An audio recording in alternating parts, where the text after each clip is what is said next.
Hello everyone, this is part 6 of What If Naruto Was Abused and Trained by Madara Uchiha, and I hope you guys enjoy this video and to like, to subscribe, to see more comment activities. Everyone within the village wore a smile. All problems were forgotten, everyone chose to be happy. It was as if heaven was showering the village with bliss. Business owners were somewhat those who the happiest of all. People from other villages had been inside the village and were buying a lot of things. More visitors meant more profits for them. Despite it being a profitable time, there was still competition with the businesses. Competition did not go away. It was what drove successful businesses. Most people were making bets. The finals of the chunin exams had arrived. Some people just wanted to enjoy good fights, while some wanted to enjoy the good fights while making some money off the tournament. No one could be blamed really for making bets. It was what made the tournament worthwhile watching. Well, the streets were full a few hours ago, but now they were all quiet. Only a select few could be seen within the streets of the village. The majority of people were gathered at the stadium which the finals are to be held. The stadium was full of people. There were no empty seats, each seat was taken. To some, the stadium was a bit too small since not everybody could get inside the stadium. The Fire Lord as well as other leaders of other countries were also present at the stadium. Even some leaders of small villages were present at the stadium, all in the name of the chunin finals. They were present to observe the next generation of powerful shinobi and also to see the strength of genins from other villages. Konoha had the most genins in the finals. It was good because it also gave them a chance to see if Konoha was still producing strong shinobis as it had been over the previous years. Naruto and the other contestants stood in the middle on the stadium where all could see them. They were the main attraction of the finals. Everyone had come to watch them battle, to see their prowess as genins, to see if they had what it took to become chunin. They were also representing their villages. Performing well would bring glory to their villages. At the same time, performing below par would surely take a bite on the image of their villages. Potential customers and allies were watching. It was for the benefit of their villages to do well in front of them. Each of them had trained hard for the past month, readying themselves for the finals. Each was determined to win. It was obvious in each of the contestants' face. Nobody wanted to lose in front of the whole stadium. It would be hurting to a person's pride to lose while everybody was watching. Especially if one bragged about being a victor at the end of the tournament. Naruto stood with his hands crossed on his chest with an impassive look on his face. Nothing much had changed with him, only his hair had grown just an inch long. Naruto's hair grew at a faster rate while he kept himself hidden at the hideout than when he was at a place where the sun was welcomed. His hair still covered his right eye. He had trained a bit during the last weeks. What he had been doing most was perfecting his ninjutsu arsenal and better control over his Mangekyo Sharingan. He had yet to be a master of the Sharingan. He did not train his speed, he figured it was fine where it was at the moment. Today was one of the days that he would surely remember all his life, the day Konoha became aware of his heritage. It would certainly be worth smiling upon seeing the face of Konoha when becomes aware of his heritage. The Sandaime looked at Naruto with questioning eyes. Beside him was another man who was a kage like him, the Yondaime Kazekage. Two men wearing Anbu gear stood behind the Kazekage. They were his bodyguards. The Kazekage was present as his genins had reached the finals. Sunagakure was the only great village to have participated in the exams aside from Konoha, who are the hosts. It was understandable, the others did not get well with Konoha. The look the Sandaime was giving Naruto was pushed because Naruto had disappeared from the village for 3 weeks after turning down Jiraiya. He was curious as to where Naruto had gone to after disappearing. He was positive that Naruto was not inside the village those 3 weeks. He had his Anbu search for him and the best senses, but none were able to find him. His chakra signature had just disappeared without a trace. And they had not been able to get inside of Naruto's apartment, not even the Byakugan could see through the walls of the apartment. He had wondered how Naruto was able to make a seal that could make the Byakugan's abilities ineffective. From what he had observed, Naruto showed no mastery in Fuinjutsu. He did not have Jiraiya break the seal, seeing that Naruto would surely notice that they had broken into his apartment. He did not wish to unsettle the blonde any further. Jiraiya suddenly appeared behind the old Hokage with a grin planted on his face. He was to act as the Sandaime's bodyguard in duration of the finals. I told you he would return. Jiraiya said to his former sensei. The Sandaime smiled slightly without even looking back at Jiraiya. He had been thinking that Naruto had abandoned the village. Jiraiya had said he was sure that Naruto would return to the village. Jiraiya was indeed right, Naruto had returned today for the finals. I guess you were right, though I still wonder why he would disappear like that without telling anyone. He said, "Is everything set?" He asked, still smiling. Yes. Jiraiya replied with a nod. Jiraiya had found out that Orochimaru was planning to invade the village during the finals. They had made preparations to encounter the threat. The Sandaime nodded. Good, he said, his eyes focusing on the arena. It certainly is lively in here. Don't you agree, Hokage Dono? The Kazekage suddenly spoke. One could not see his face clearly due to the cage robe he wore. The Sandaime looked at the Kazekage and smiled. It certainly is. Before the conversation between the two cages could go further, a man appeared before the Hokage. He had shoulder-length brown hair which hanged about his face with brown eyes. He wore a forehead protector like a bandana, and a standard Jonin outfit and a senbon in his mouth. Should I start with the finals, Hokage-sama? The man asked. The Sandaime nodded in approval. All the contestants were already present along with other important people. There was no need to keep the crowd waiting any longer. He was surprised though that Kakashi had brought Sasuke in time for the finals. He had thought that the Jonin would be late along with Sasuke. That was why he had made preparations for Kakashi to be looked for if he did not appear in time. He could not be faulted about that given Kakashi's laid-back attitude. Genma stepped forward and jumped at the middle on the arena just in front of the contestants. He smiled at them before looking back at the crowd, which had become settled. Welcome everyone, he said loudly for everyone to hear him. My name is Genma Shiranui, proctor of the finals. I would like to welcome you all to Konoha's chunin selection exam finals. Genma yelled out to the crowd who welcomed his words with cheers. We will now begin with the matches between the contestants that have worked hard and reached the finals of this tournament. Genma said and made his way over to the proctor's seat. He looked at the contestants of the first match, Uzumaki Naruto, Hyuga Neji. The rest of the contestants please go back to the contestants' booth. The rest of the contestants left the arena. Sasuke shot Naruto a glance before leaving. He had trained hard and gotten strong during his time with Kakashi. He wanted to test the power he had attained against Naruto. Naruto was someone he was sure would give him a good fight. He had always wanted to fight Naruto. The exams had brought a good chance for him to fight the blonde. Genma looked between Naruto and Neji. Naruto still had his impassive expression. Neji had the same expression as Naruto. The rules are the same as the ones that applied during the preliminaries, Genma said. First match of the chunin exam finals, Uzumaki Naruto vs Hyuga Neji. Genma yelled, begin. He yelled, motioning with his hands for the genins to begin the first match. Naruto unfolded both his hands from his chest. Before the exam, Zetsu had told him something he had taken into account. Genins did not give him a match. Only a select few could land a hit on him. He had always ended a match quickly because it annoyed him dragging himself against someone who can't land a hit on him. Zetsu had told him that if he did not want to get bored with fights, he should at least play with his opponents. Or he would get bored with most of the fights he fought. Zetsu was basically telling him to give his opponents false hope and then crush that hope mercilessly. It was the same tactic Orochimaru used. But Orochimaru had a tendency to underestimate his opponents. It was a blunder he would hope to avoid given his current level of power. The crowd began to mutter in anticipation. Some were picking who would win the match. Some were gunning for the Hyuga prodigy, while a select few gunned for Naruto to win. The air in the arena was thick as Neji stared at Naruto blankly. He was confident he could win the match. He was a prodigy after all, and anyone who was fated against him was fated to lose. A clone puffed into existence beside Naruto. He took a few steps back and sat down Indian style with his eyes closed. Zetsu's advice weighed down a bit, but he would test his opponent's strength with a clone before fighting himself.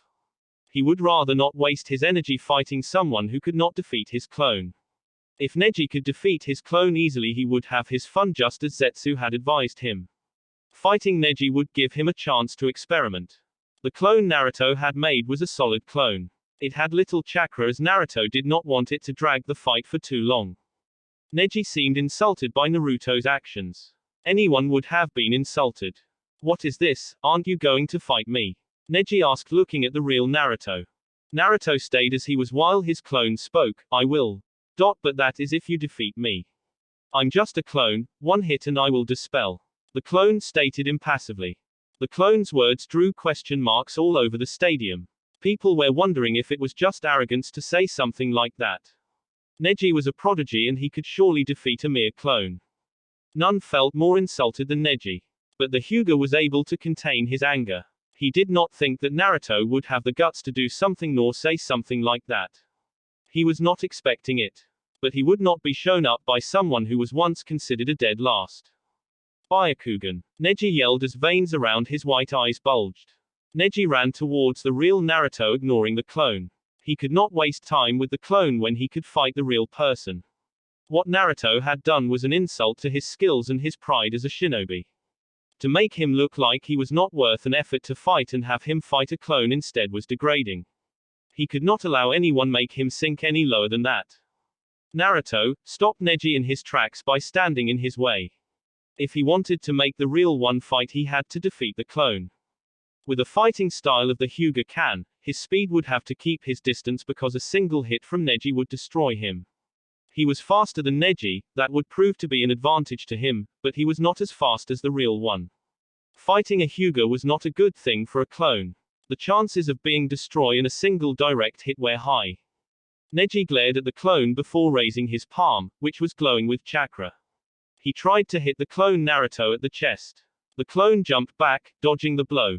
Neji wasted no time, he dashed at the clown, making it jump away from him again. Are you going to keep running away from me? Neji asked while getting into his clan's taijutsu style, the Gentile Fist.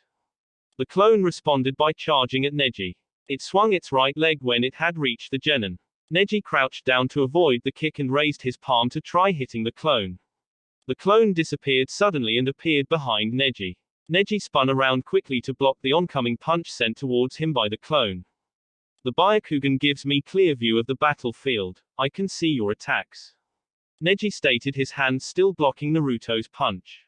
The clone responded by making a distance between itself and Neji.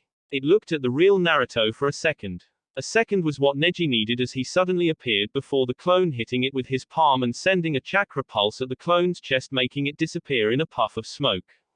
But not before saying something more to itself than to Neji. I let my guard down. Neji smirked and turned around facing Naruto. Naruto was already standing up looking at Neji blankly. I have defeated your clone easily. It did nothing but delay the inevitable. Neji said arrogantly. Naruto gave no response to Neji's words. Neji got back into his taijutsu stance. Fate has deemed that you will lose against me. You were once considered a dead last at the academy, but now you are not. I don't believe that you are no longer a dead last. You are still a dead last running away from his fate, but no one can escape fate, as fate cannot be changed. Neji spoke impassively. What you are now is a mask hiding what you once were called at the academy, a dead last. I will defeat you today and remove that mask, exposing who you truly are, a dead last. Neji said, believing that he could defeat Naruto and remove his mask. Naruto responded by holding a single hand seal. Fire release, great fireball, Naruto muttered as he breathed out a large fireball that sped at Neji. The fireball was twice as big as that which Sasuke could make. Neji, seeing that if the jutsu hit him he would be toast, literally, made a quick escape without getting hurt. Sasuke had wide eyes upon seeing Naruto do his favorite jutsu with one hand seal. It bothered him greatly that Naruto could do that jutsu better than him. He had never seen Naruto do that jutsu. Naruto had never shown any skill to use ninjutsu before. Performing the fireball jutsu with a single hand seal meant that he was accustomed to doing the jutsu and had mastered it. It infuriated him. He was an Uchiha. All Uchihas were supposed to be masters of the great fireball. The jutsu had originated from the Uchiha clan after all. It was unacceptable to see someone do the jutsu better than he could. So he is going to reveal his true power, the Sandaime thought with a smile. He too was a bit surprised that Naruto could perform the fireball jutsu with a single hand seal. It would not have been surprising had it been an Uchiha. Uchiha clan had a natural affinity to fire release, so it would not be surprising. This is certainly turning out to be interesting. I heard that Uzumaki did not display any skill in ninjutsu. But seeing him perform a jutsu like that makes me curious. The Kazekage said to the Hokage, curiosity dripping from his tone. He was wondering why Naruto did not use any jutsu at the Forest of Death. Both Jiraiya and the Hokage nodded but offered no words. They just wanted to watch what Naruto could do. Back at the fight after dodging the fireball, Neji appeared several feet away from the jutsu. Naruto suddenly appeared before Neji. Neji was shocked as he was caught off guard. He had not been expecting Naruto to attack him after sending the fireball jutsu at him. He had not even seen Naruto move. "You are really annoying when you start talking," Naruto stated impassively. Neji had been expecting him to attack him given that he had been caught off guard. If Naruto had attacked when he had appeared before him, he would have hit him since he was in no position to defend. He was not a bit curious as to why Naruto did not try to land a blow on him. Neji glared at Naruto for saying he was annoying. He smirked, "You had an opportunity to let a hit on me, but you did not use it. Such an opportunity will not come again, and I will make you regret it," Neji said impassively. His palm rushed at Naruto's left shoulder. Naruto shifted aside to avoid Neji's hit. Looking at Neji's face, he was positive that Neji was not going to stop with his attacks. Neji tried hitting his right shoulder. Naruto dodged, forcing Neji to try to hit another target. Naruto dodged all of the attacks while his eyes were firmly on Neji. He might not have worked on his speed before the finals, but he was still fast. His speed was the reason Neji could not land a hit on him. Naruto jumped back, creating a distance between himself and Neji. He was doing his best to avoid being hit by Neji's attacks. It would be rather troubling if he were to have his chakra paths blocked. Neji's strikes aimed at blocking his chakra paths.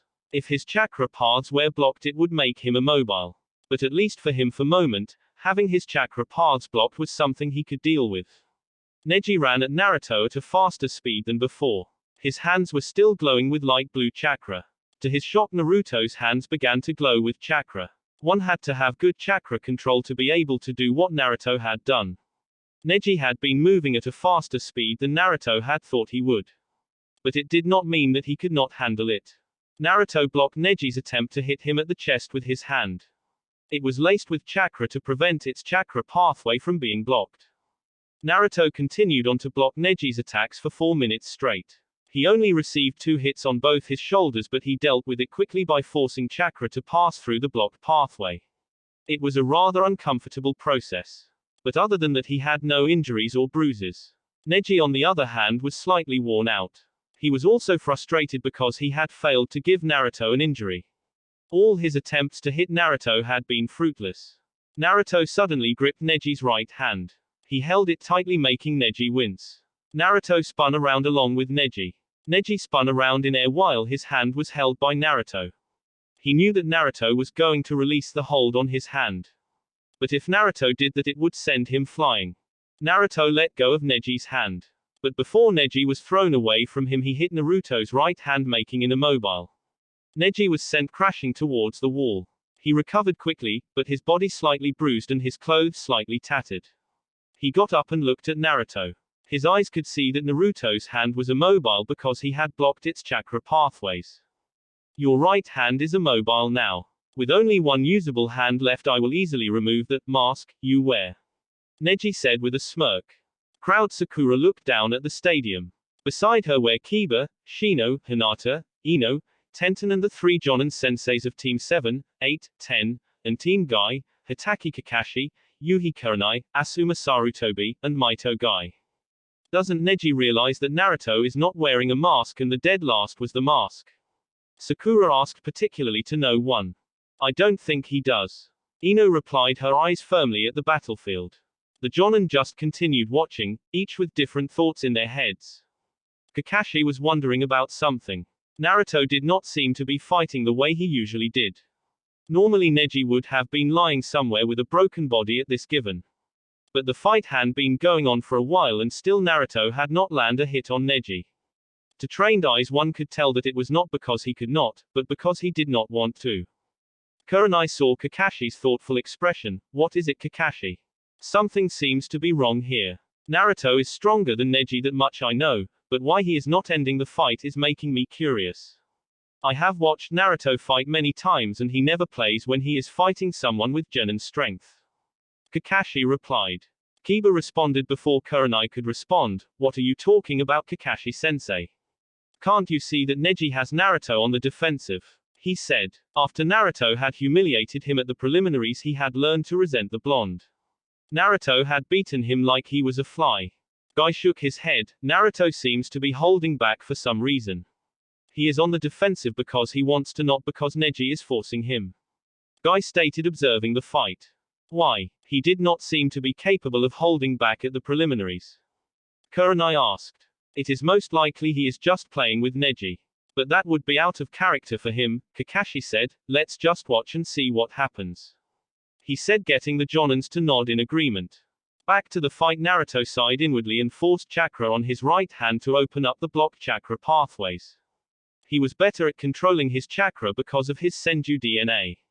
Senju were known to have had perfect control over their chakra. It was easy to unblock his chakra pathways. He disappeared and appeared in front of Neji. He did not attack just as he did last time. Neji smirked as he stared at Naruto. He would make the blonde rue his choice of not attacking him while he could. You are within my range, Neji stated. 8 trigrams 64 palms, Neji said, his fingers going at Naruto's body. 2 palms, Neji said as his hands hit Naruto. 4 palms, 4 hits at Naruto's shoulders, blocking his tenketsu points. He hit Naruto with his strikes until he reached 64 strikes. Naruto had taken each strike without trying to block. Remarkably, he was still standing, only his shoulders were slumped and his eyes were staring down at the ground. I have hit you with 64 strikes. Your body should not be able to move. I suggest you stay down and accept what fate has decided, Neji said. You were fated to lose this match and thus you have lost. Naruto's eyes left the ground and traveled towards Neji. Neji spoke again, seeing Naruto look at him. Give up, you have no power to defeat me. Neji said, believing that his opponent was weaker than him. It was not fate that you hit me, Naruto corrected. You only hit me, because I wanted you to, as I wanted to see what would happen if your technique hit me. Single quote, single quote, dot dot dot, single quote, single quote. The whole stadium was silenced by Naruto's proclamation.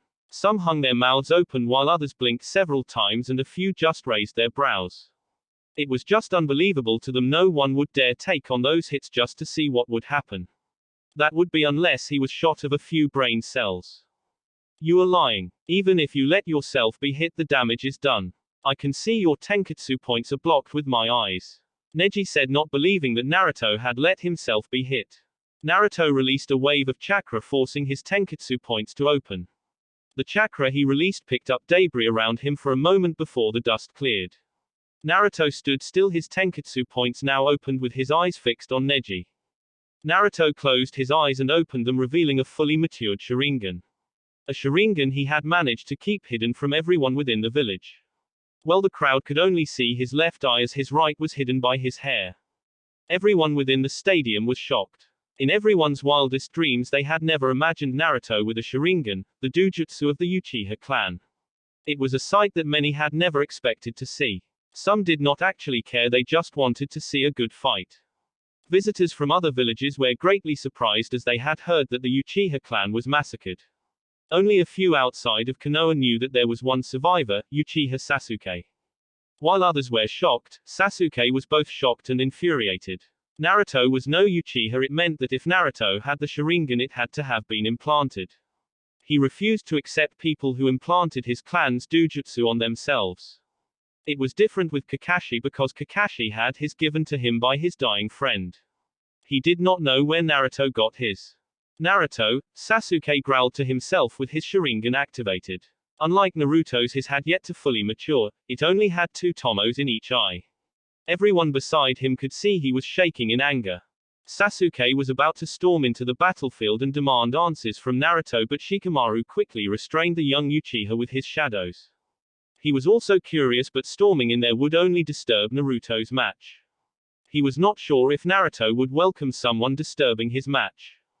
Let go of me, Shikamaru, Sasuke yelled, trying to break free from his restraints.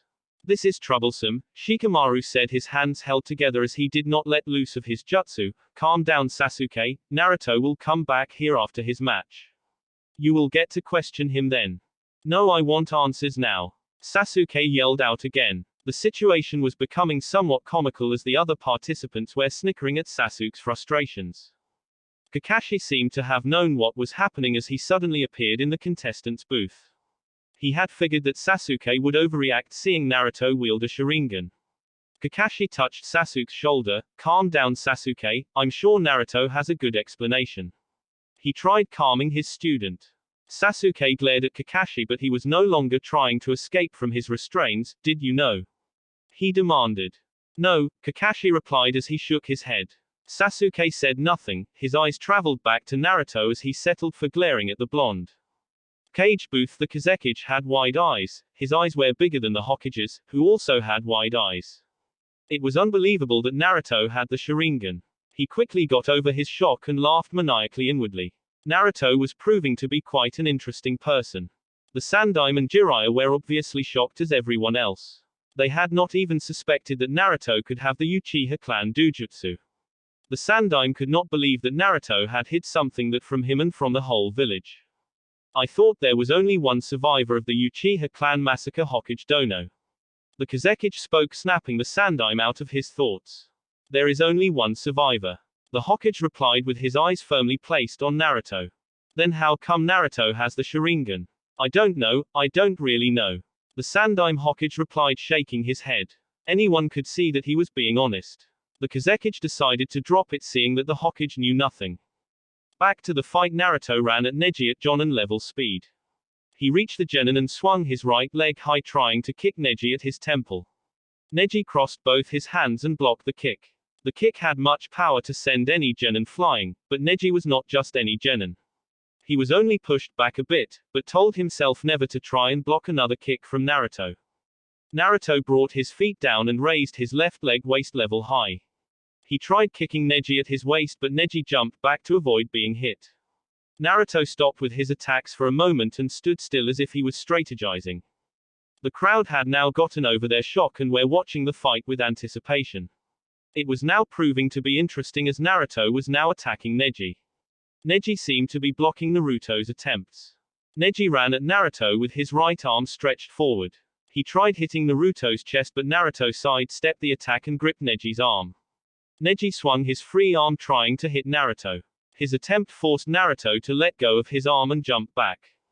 Naruto dashed towards Neji and seemed to passing him.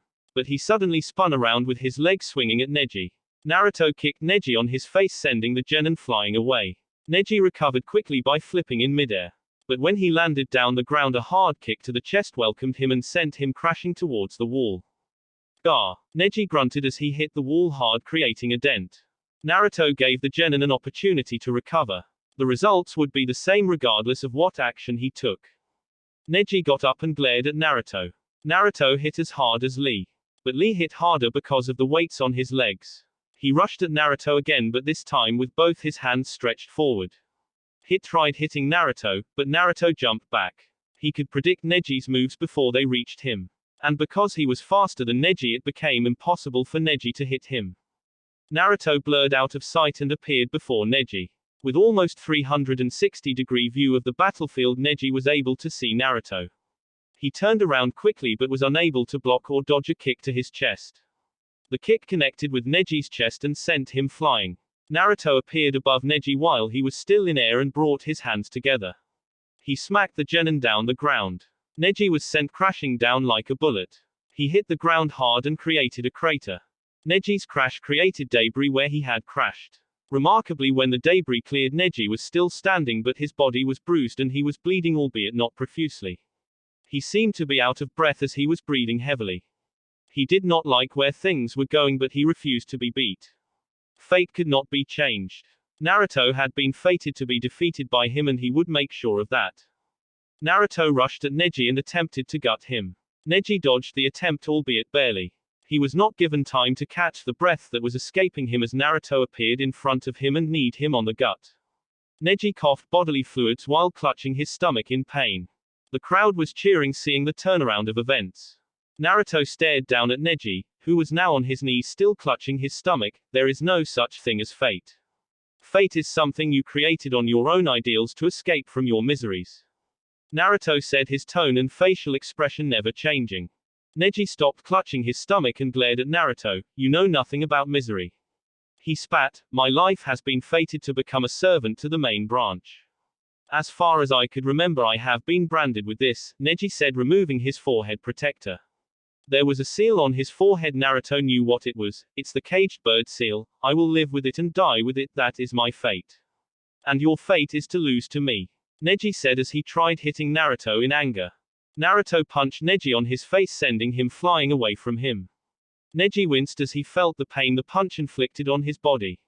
He hit the ground and gathered his strength to get up. He was still breathing heavily and was now bleeding from his mouth. Despite his condition, he got into his taijutsu stance, signifying that he could still fight. Naruto ran towards Neji, but when he reached Neji, he sensed a buildup of chakra from Neji. He did not stop trying to kick Neji though. Kaiten, Neji yelled as he began to spin furiously, and while he released chakra from his tenketsu points.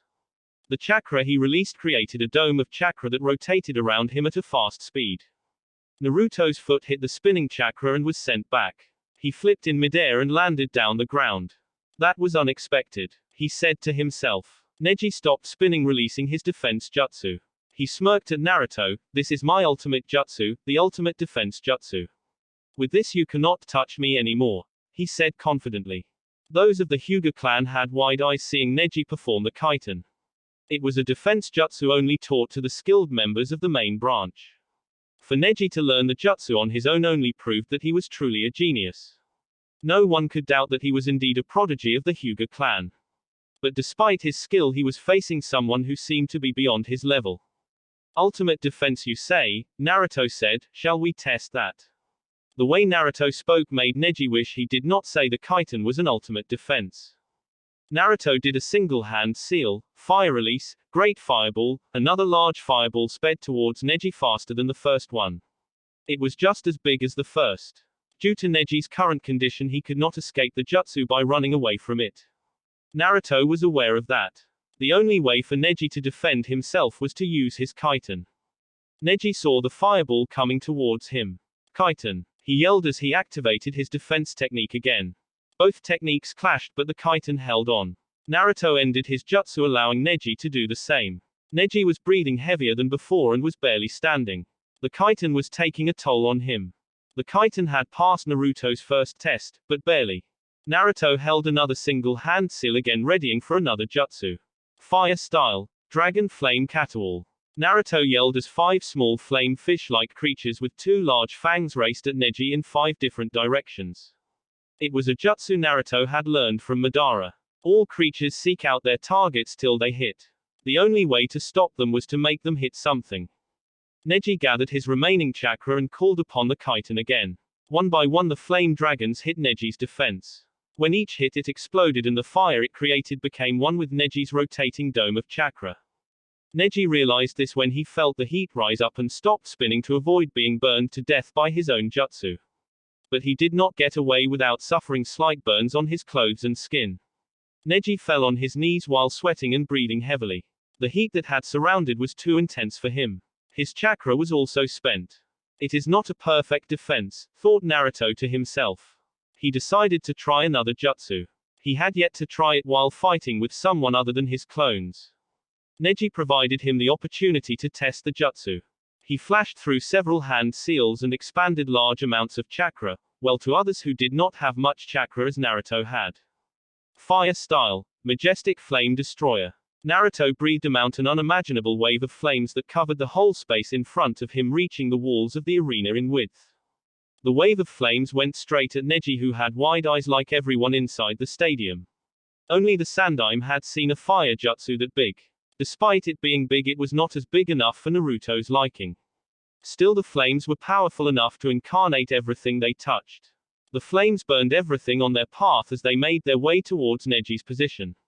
The heat of the flames was too intense as everyone close to the battlefield felt the heat.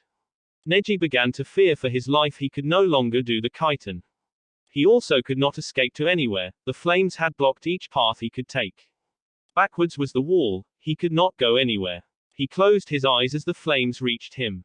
Naruto ended his jutsu and narrowed his eyes behind him. Genma was holding Neji with both his arms. He had saved the genin, but at some cost. His upper right side of his body was burned by the flames. He knew that if he had allowed Neji to be hit the flames would have burned him to ashes. He was the proctor and could not allow necessary deaths to occur while he watched one ed. Neji was now unconscious. It was because of chakra exhaustion and some shock. He had thought he was going to die. Genma placed Neji down the ground and ignored his burns. He looked at Naruto, who was still in the same position as he was. He had yet to move, only his eyes narrowed at Genma. Genma let loose of a sigh of release after a few moments. When the flames hit him, he thought he too was going to die. But he had made it. It looked like Naruto was trying to kill his fellow genin. First match of the chunin exam finals is over. Genma trailed off, remembering that the Sandaime had said he would announce the winner of this match. He looked at the Sandaime, nodding for him to speak. The Sandaime stepped forward and cleared his throat. He was going to say something important. The crowd had already been shocked once, but he had to do it for the sake of the village. Naruto turned around. He was the victor of the match.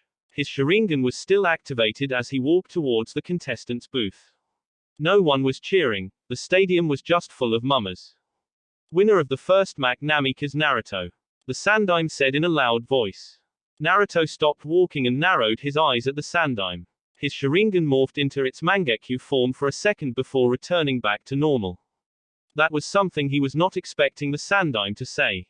He had figured the old man would eventually announce his other heritage to Konoha, but did not think he would do it anytime soon. The Sandaime might have done it to free himself from the secret, but there was another ulterior motive. Naruto knew that. When Konoha came to accept that he was indeed the son of the Yondaime Hokage, they would start to love him. When loved by the villagers, he would have no reason to abandon the village.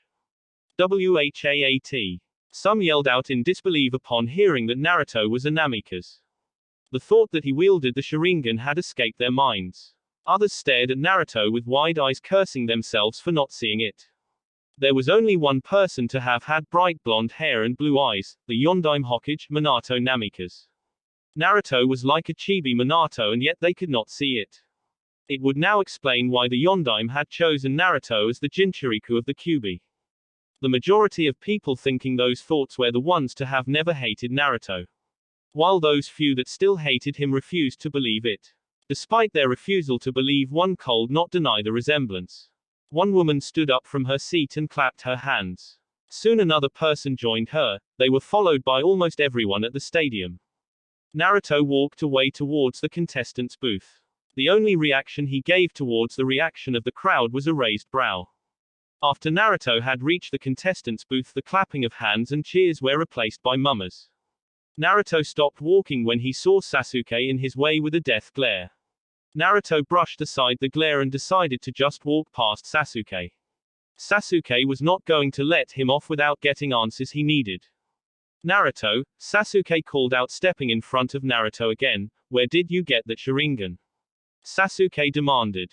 Naruto's face remained impassive. How did you get your Sharingan, Sasuke?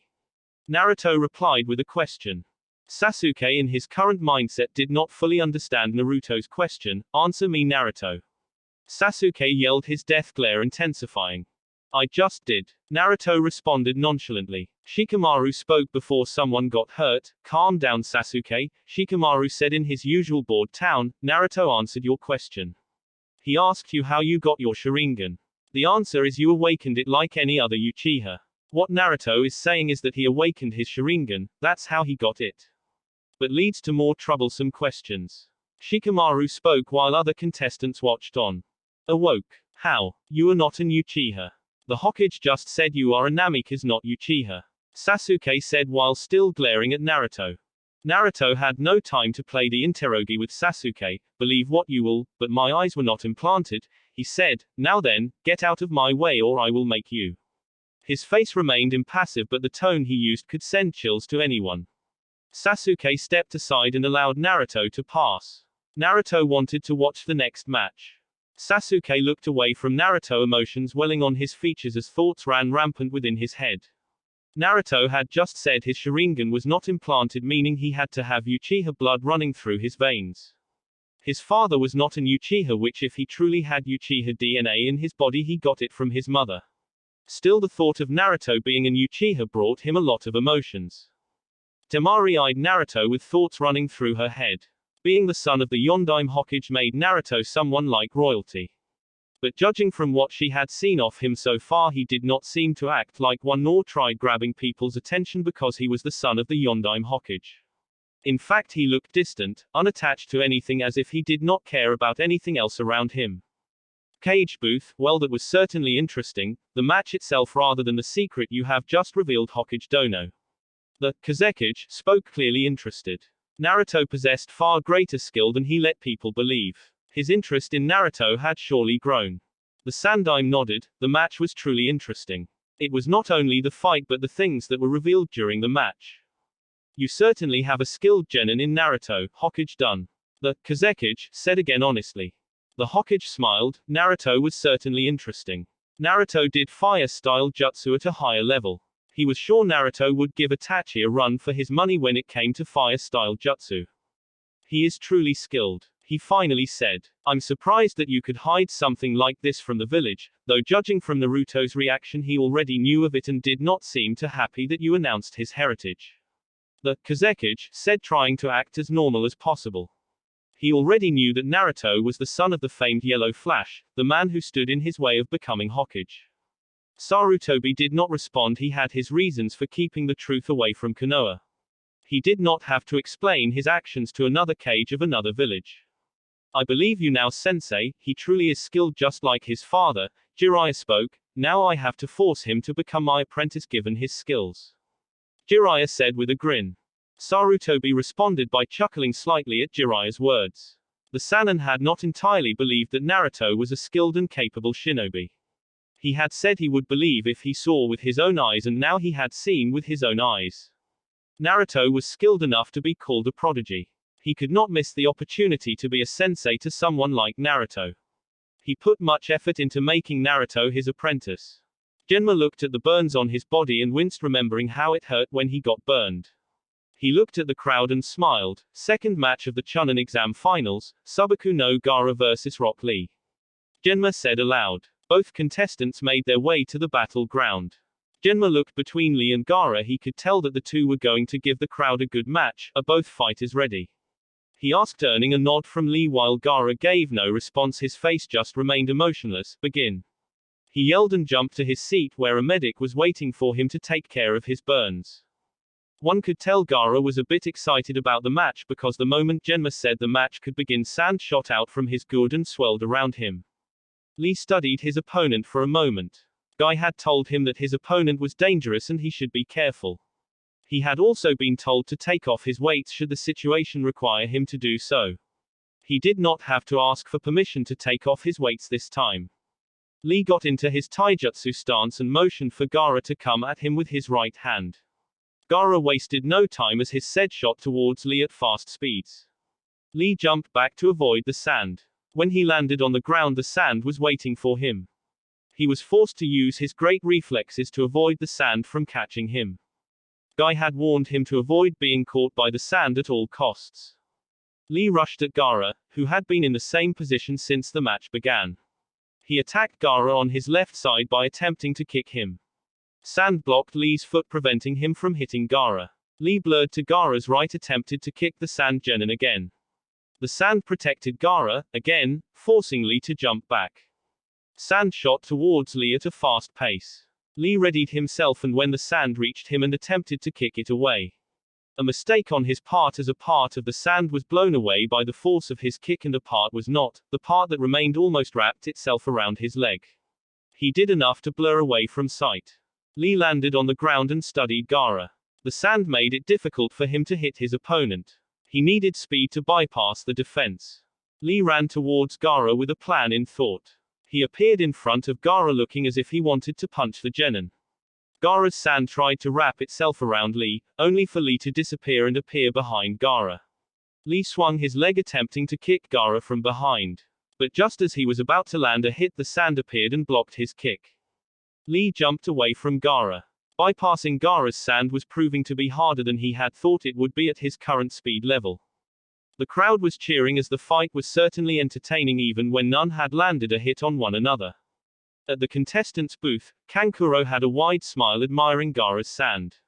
No one had ever landed a hit on Gaara. Gaara was untouchable with his sand and there was no way Lee would be able to touch Gaara. Well, that was according to him.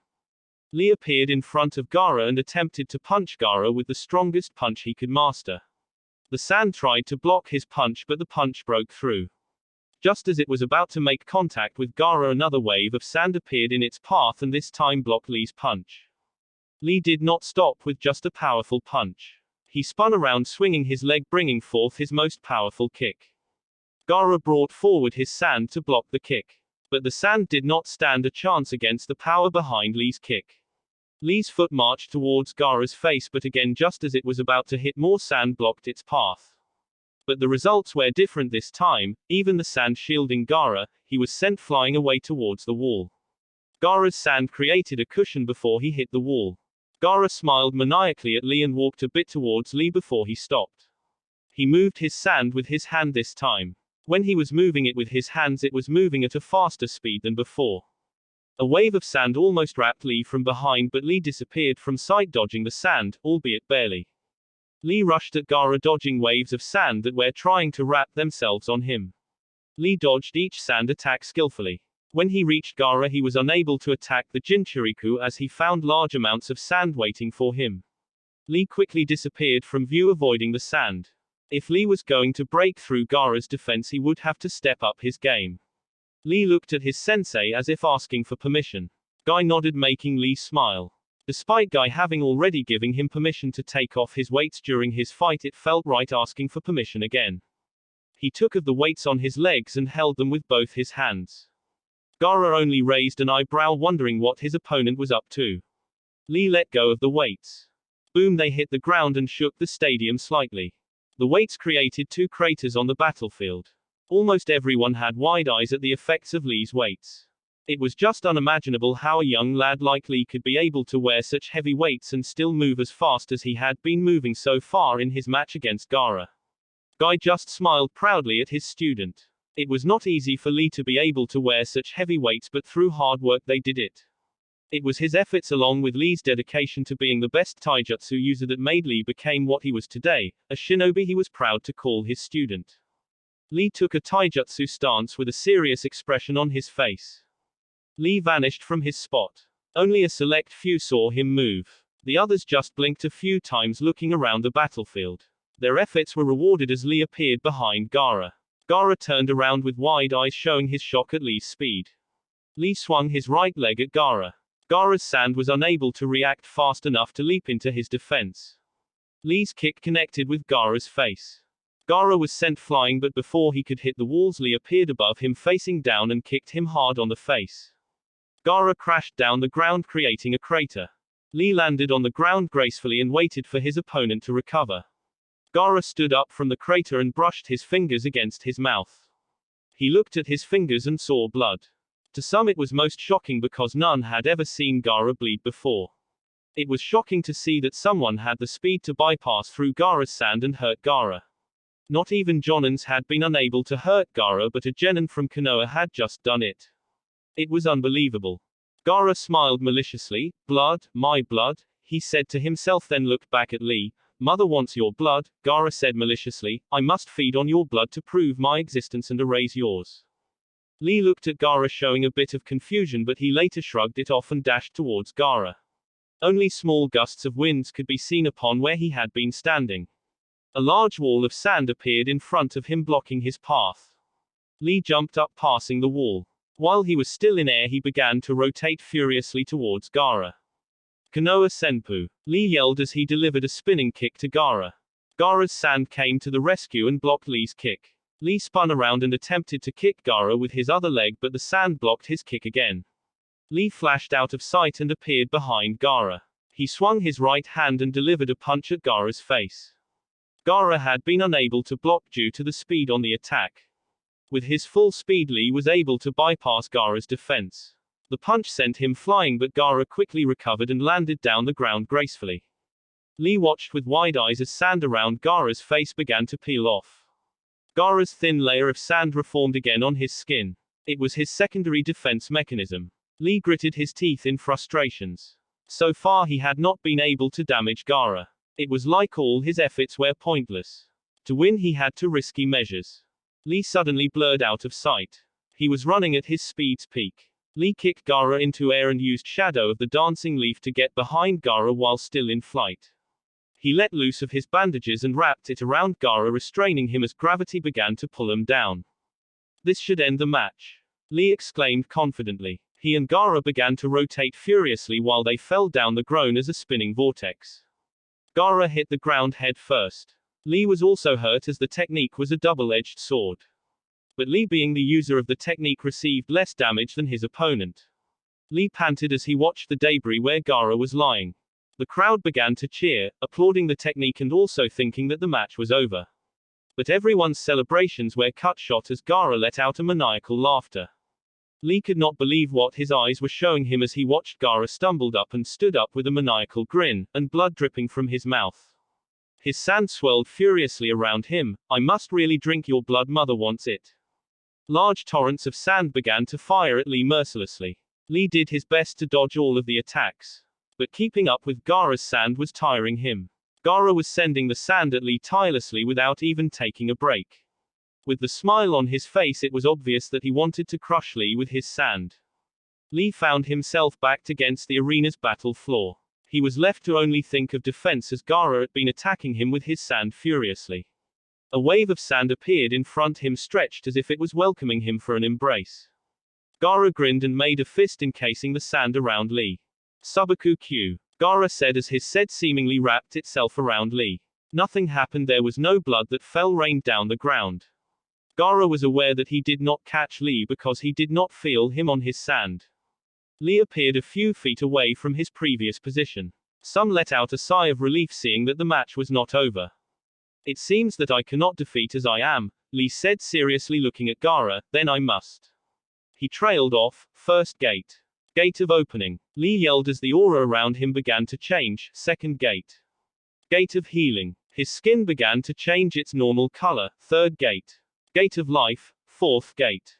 Gate of pain. Fifth gate. Gate of limit. Lee yelled. He was surrounded by a blue aura and veins around his body had bulged. Gust of winds picked up where Lee was standing. The crowd was awed at the power Lee was emitting. It was defiantly not the power of your normal genin. This will surely end it, he said and disappeared. Only Jonins were able to follow his movements.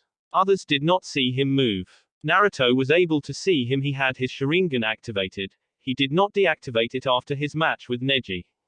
The next thing the crowd was Gaara in flight. Lee was striking him at inhuman speeds. It gave Gaara no chance to defend himself. Lee suddenly appeared above Gaara, reverse lotus. He yelled as he hit Gaara with a final powerful punch and kick at the same time. Gaara was sent crashing down like a bullet. He hit the ground creating a large crater. Some with experienced eyes saw that Gaara's good turned into sand and created a sand cushion before he hit the ground.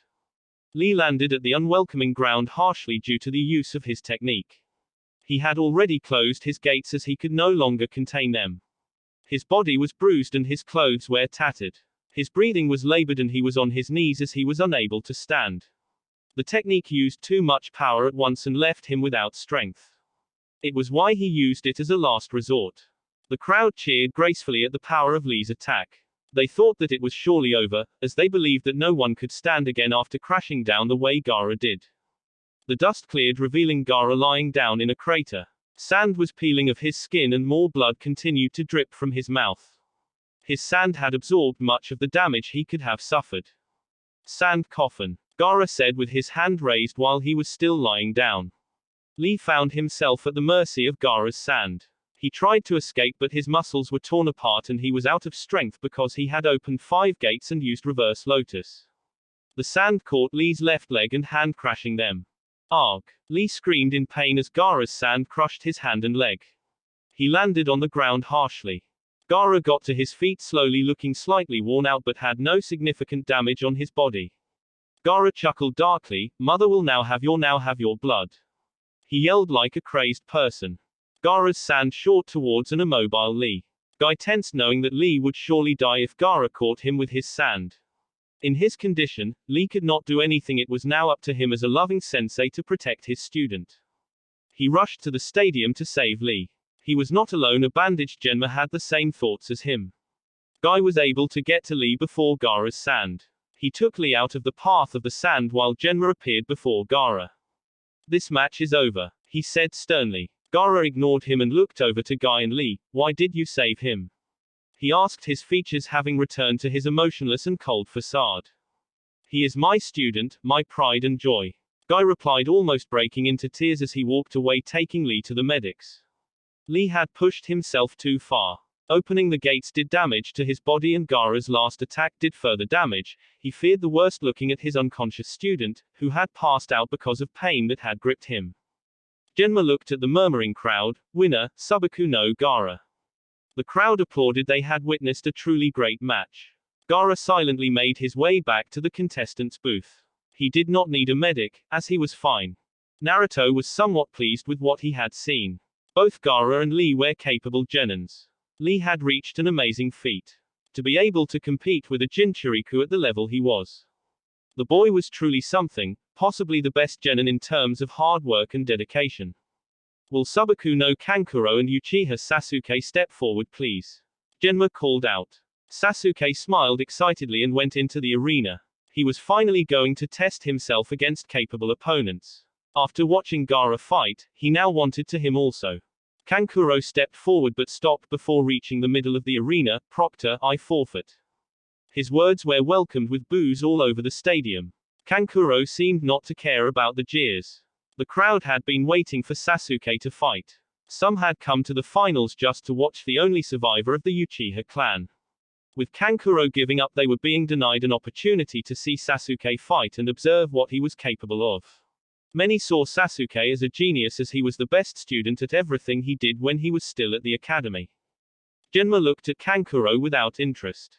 He thought that if he did not he should have never come to the stadium. Sasuke was now fuming. He wanted to fight and would do anything to get that opportunity. He turned and stared at Kankuro with his Sharingan eyes. Why? Are you afraid of me? Sasuke said with a smirk, trying to get Kankuro to reconsider his decision. The crowd seemed to think the same way as Sasuke. However, it had no effect on Kankuro. He turned around and walked away. Sasuke gritted his teeth, seeing that his attempt had failed. He held out his right hand and lightning began to sparkle on his palm. No sooner than later, a sound of chirping birds rang throughout the stadium. Jonins recognized Sasuke's jutsu as Kakashi's trademark assassination jutsu. Chidori. Sasuke yelled as he ran towards Kankuro. If Kankuro did not want to fight, he would force him to. Many did not see a problem with Sasuke's actions, in fact they cheered. Kankuro was alarmed and turned around. He saw the jutsu at Sasuke's hand, widened his eyes. He did not actually think that the brat would go that far. Lucky for him, Genma knew how dangerous the jutsu was. Genma intercepted Sasuke and gripped his right tightly, making him lose control over his jutsu. The Chidori burst into sparkles of lightning before disappearing. Sasuke gave Genma a death glare, but Genma ignored it. He stared at Kankuro. You are lucky I stopped him. If I had not, that jutsu would have killed you. Kankuro scoffed and walked away, earning more boos from the crowd. Let me go. Sasuke yelled as Genma was still holding his arm. Genma ignored Sasuke again and looked back at the crowd. Uchiha Sasuke will proceed to the next round, he said. Kakashi as Sasuke sensei appeared beside Genma and Sasuke. Genma let go of Sasuke. Kakashi touched Sasuke's shoulder and both disappeared in swirl of leaves. They appeared where the rest of the Konoha 12 were. Genma sighed. Will Nara, Shikamaru and Temari step forward please? Both contestants walked into the ring. Temari looked like she was the only of the two one to be prepared to fight. Shikamaru had his usual bored expression. Genma looked between both fighters. Are both fighters ready? He asked, earning nods from both fighters. Final match of the first round begin, he said and jumped back to his seat. Temari, being the only who seemed to be eager to fight, charged first at Shikamaru. She had seen him fight once and did not think that he could beat her. She thought, no, believed that she was going to get an easy win. Her large fan was in her hands as she attempted to smack Shikamaru with it. Shikamaru dodged her attempted and landed down as he began to compute ways of winning the match. After a minute, he had already computed several ways to end the match. The fight continued on as Temari showed her skills with a fan. The fan was used to generate powerful wind jutsus. Temari was certainly a skilled wind user, which was no surprise as Suna was famous for breeding wind users. Wind affinity, despite being very powerful, was very rare. Not a lot of people had a natural affinity to wind. It was a joy to see someone such as Temari demonstrates her skills with a fan. While Temari was on the attack, Shikamaru was running around the battlefield dodging Temari's attacks and throwing explosive tags at the girl. Luckily for Temari, none of the explosives tags hit her. She was not once caught in the explosions. Despite dodging most of Temari's attacks, Shikamaru was unfortunate and was hit by one of Temari's attacks. Luckily, for him it did not give him much damage, all did was to give him a few cuts. Shikamaru was also trying to catch Temari with his shadow possession jutsu. He was skillfully trying in the best way he could to catch her. It was most surprising at how hard Shikamaru seemed to be fighting. None had ever seen Shikamaru try anything that hard unless a life was in danger. The results had gone the way Shikamaru had predicted. He finally was able to catch Temari and restrain her with his shadows. He forced her to pick up a kunai and point it to her neck with his shadows. He was controlling her movements and could make her to whatever that he wanted her to do. Temari had thought that the match was over and she had lost, but Shikamaru ended up forfeiting the match. She was surprised that he could forfeit the match when he was in the position to win.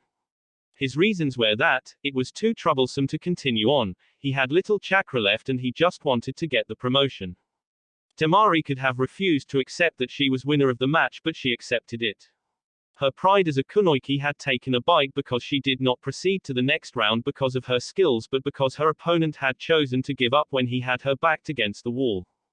The match in whole was rather worth watching. The crowd loved it and cheered at the end despite Shikamaru forfeiting when he could have won the match. Genma stood in the middle of the arena. We will now take a 20 minutes break before we. He trailed off as Gaara shunshined into the battlefield. I don't need a break, let us continue now, Gaara said emotionlessly.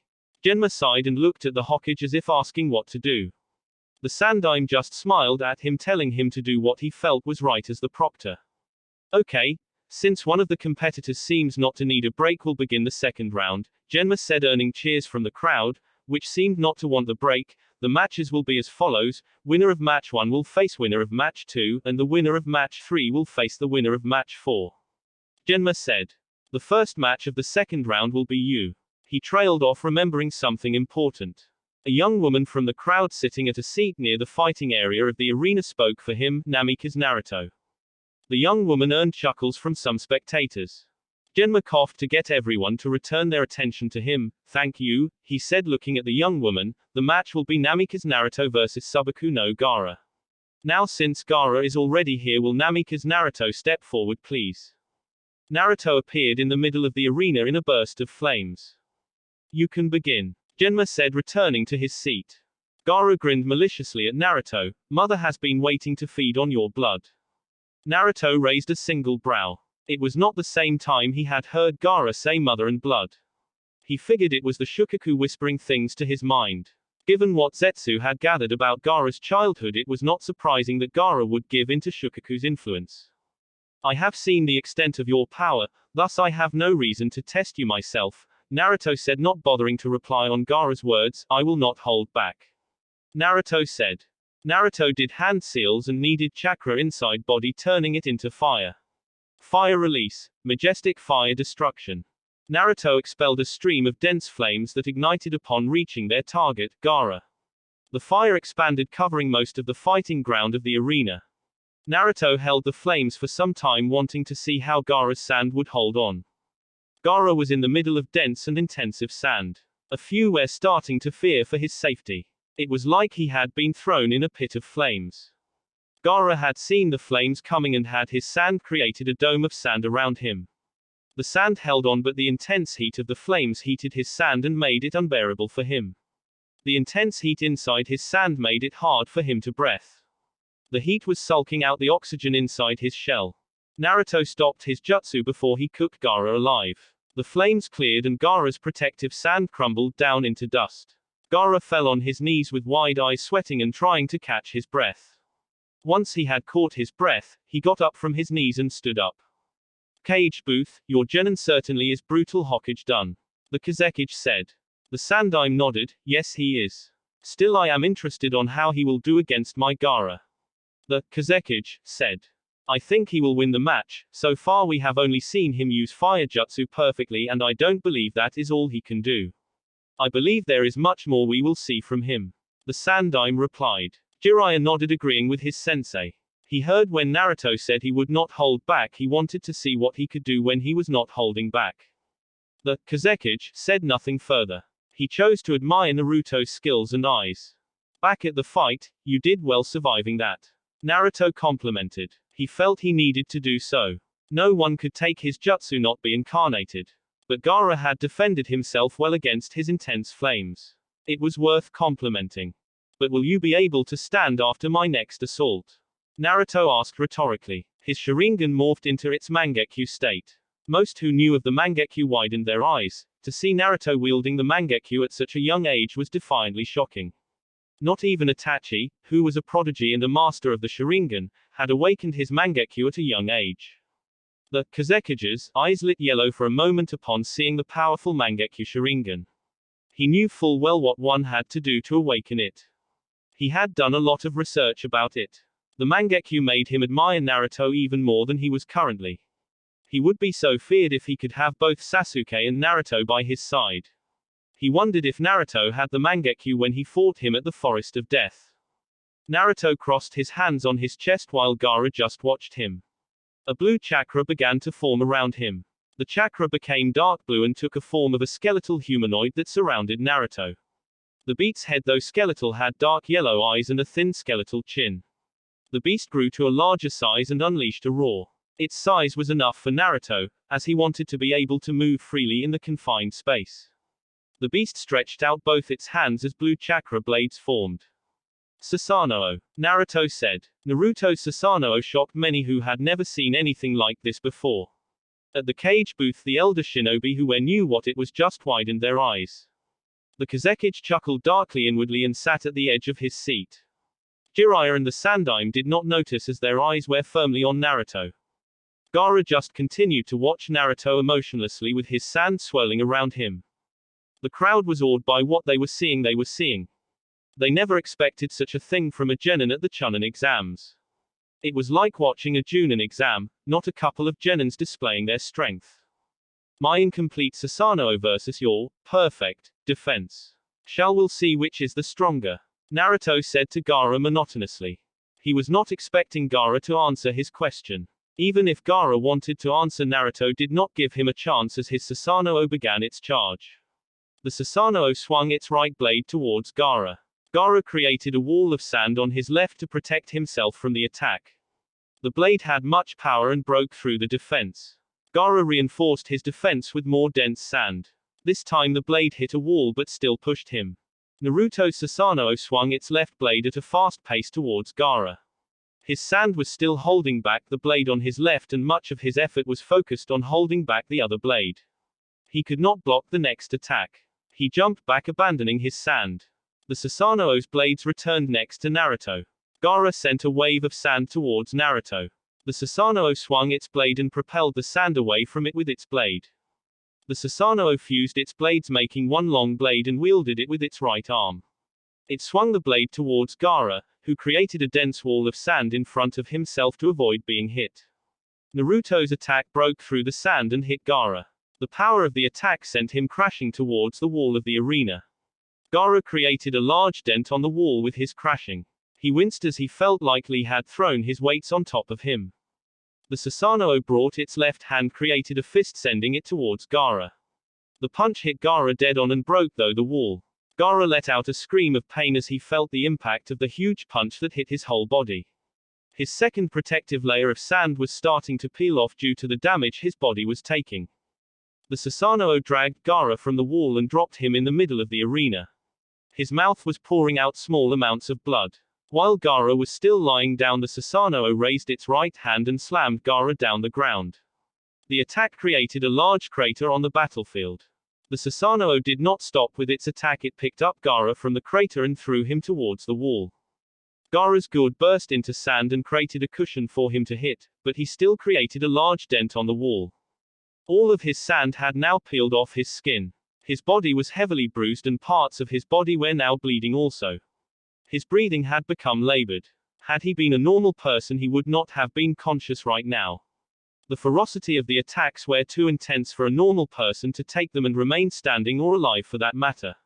Because of his sand, he only had a few broken ribs. Feathers began to fall inside the stadium and the crowd began to fall asleep.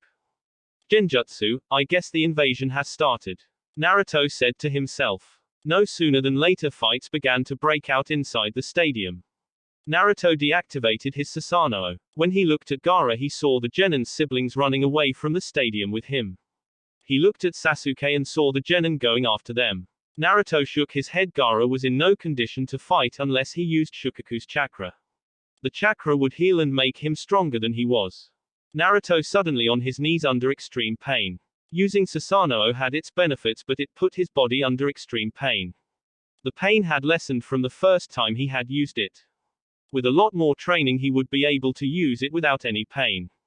Despite his body being the perfect vessel to wield any amount of power, he was still of young age and needed to grow his body into a more mature body. Naruto got up from his knees and found himself surrounded by 10 shinobis. The shinobis smirked at him as if they promised him pain. They were all sound ninjas. Judging from what Naruto could sense from them, they did not seem to be strong. Do you wish to dance with me? Naruto asked nonchalantly. He did not wait for a response as his Mangekyo activated. A second later, his Susanoo flared to life.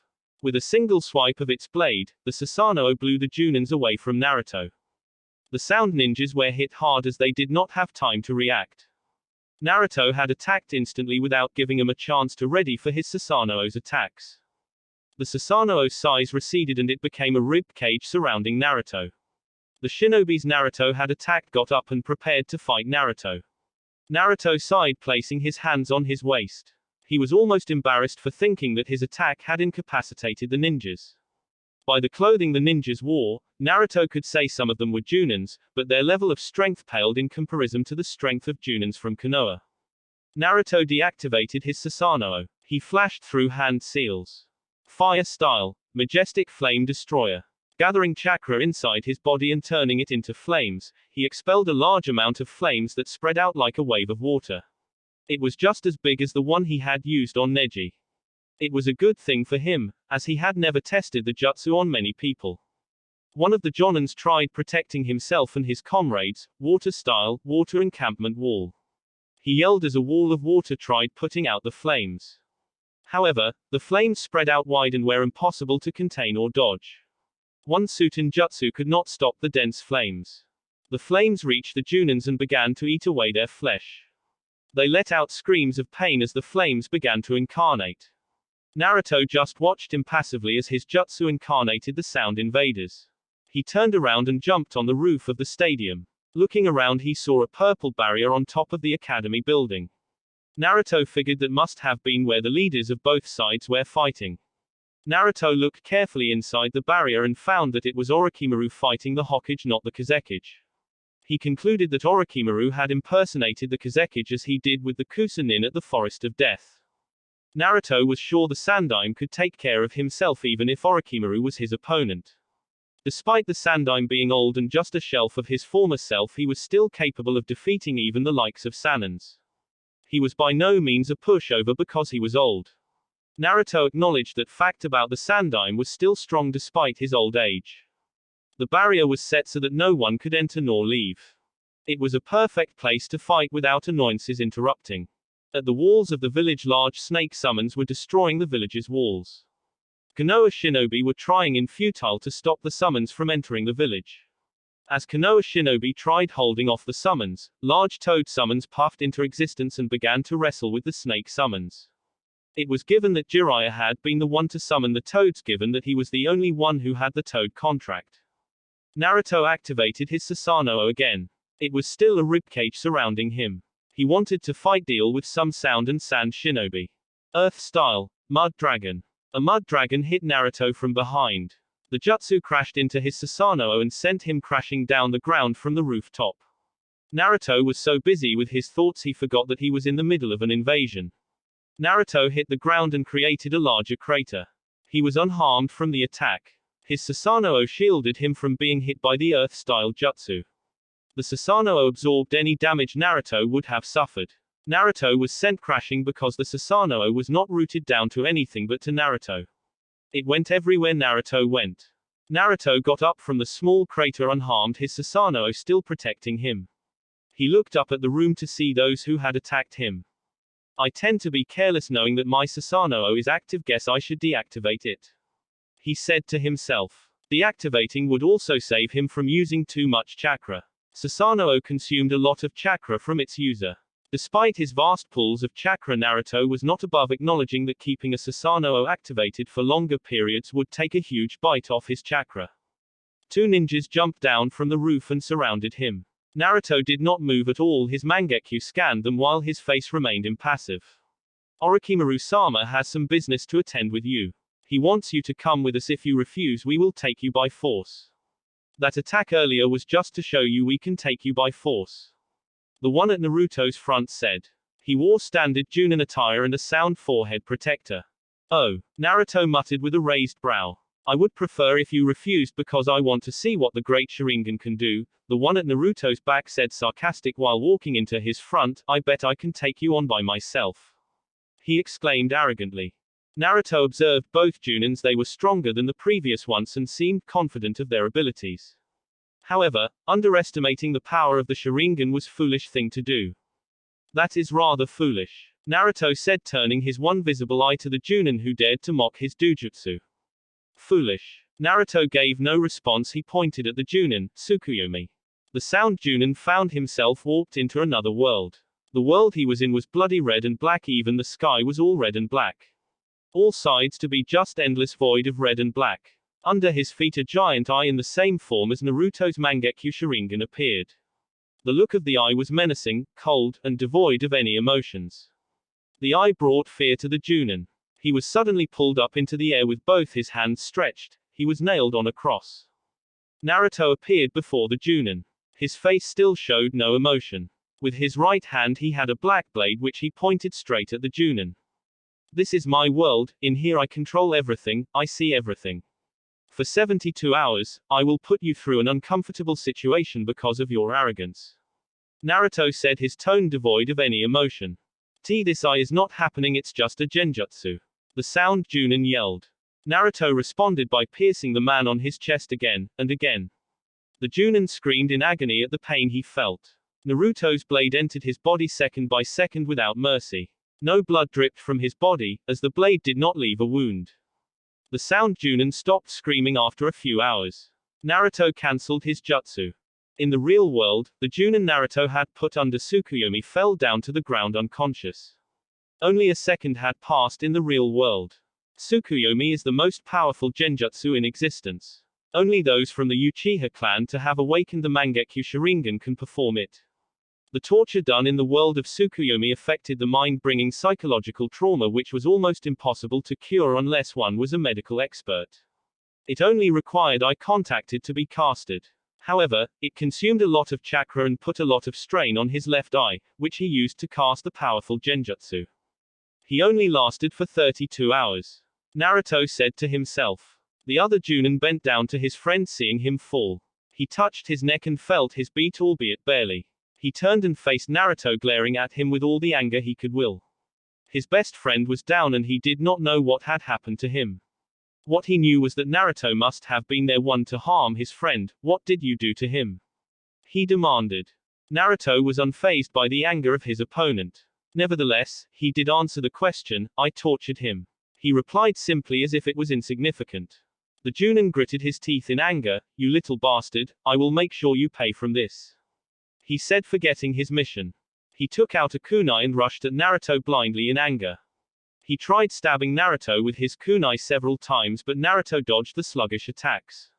The man was blinded by his fury that he could no longer fight at his level best. Naruto disdained weak-minded fools of shinobi who could not control their emotions. As the sound Chunin grew frustrated, his anger reached new heights. He could explode at any moment as his frustrations added to his anger. Naruto made eye contact with the Chunin, Sharingan, Genjutsu. He trapped the man in a Genjutsu. He hated fighting enemies who had no fight in them. It was a waste of his time and efforts. The sound Chunin found himself trapped in another world. The world's sky reflected a rather huge version of Naruto's Mangekyo Sharingan. This made the world appear blood red. The Sound Junin quickly realized that it must have been Genjutsu. However, before he could try to dispel it, a monstrous shadow with 9 tails appeared before him. The Kyuubi stepped forward slowly in a menacing form. Its large bangs glared at the Junin and its blood-red eyes looked through his very soul. He thought it was a Genjutsu, but he could defiantly feel powerful and hateful aura the Kyuubi emitted. The fear that had gripped him felt like it was real. What's going on here? He stuttered in fear. In response, the Kyuubi grinned darkly, making the Junin shudder at the dark grin. It was far scarier than he had seen from Orochimaru when he was excited about something. Kai! The Junin yelled, Kai! The Genjutsu did not disappear. It was not an easy Genjutsu to break if one was not adept to Genjutsu. Naruto had hit a jackpot. The Junin he had caught with his Genjutsu was not adept to Genjutsu. The Genjutsu Naruto used was his only Genjutsu aside of Tsukuyomi. Like any other Genjutsu, this Genjutsu trapped a person inside an illusion. Despite it being easy to detect because of the change of scenery, it was hard to break. The Genjutsu was similar to demonic illusions. Instead of showing people what they feared to cause trauma to victims, Naruto's Genjutsu fed on the fear of a person. The more a victim became fearful, the harder it became to break.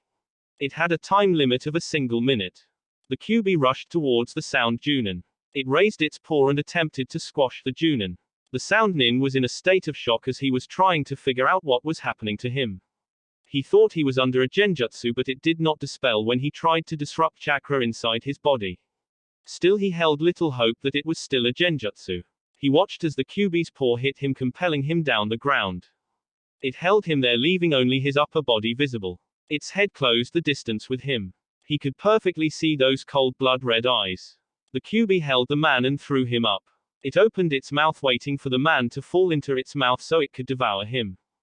The Sound Junin eyes widened when he saw that he was falling straight into the Kyuubi's mouth. He let out a scream of fear as he kicked in flight, trying to move away so that the Kyuubi did not devour him.